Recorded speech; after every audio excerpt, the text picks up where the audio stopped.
Hey everybody, I just wanted to post a quick update video about my 2021 Cadillac CT5-V. I posted a few weeks ago a video going pretty quickly over the digital dash menus and the screens just to show kind of what they looked like in the transitions between them.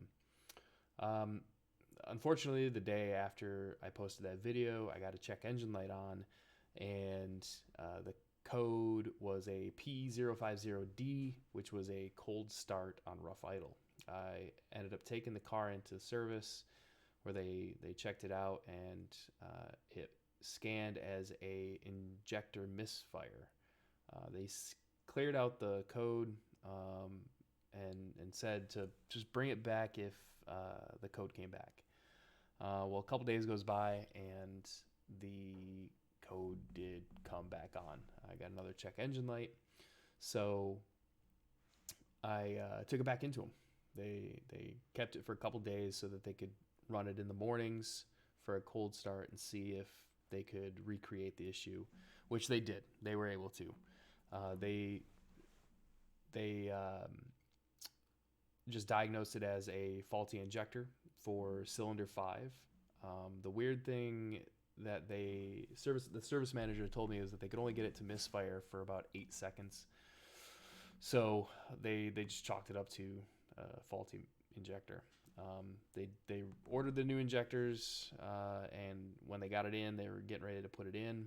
The service manager at my dealership was fortunately standing behind the car when they started it up that morning, and he smelled antifreeze.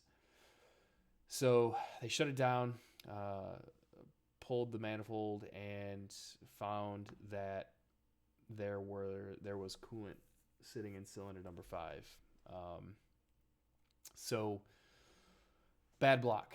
The service manager told me it was a bad cast of the block, which was causing a slow leak overnight into the cylinder, and the whole engine needed to be replaced.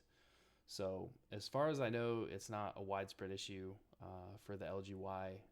Looks like I may have just gotten an unlucky block, which sucks. It's been about 3 weeks now. It's just under 3 weeks now. So the car hopefully will be coming back next week, just before Christmas, and if so, then start breaking that in again.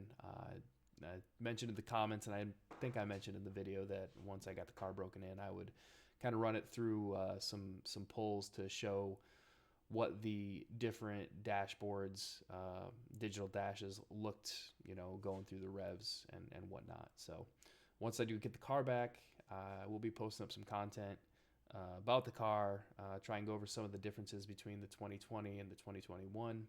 So just stand by, and we look forward to some more videos.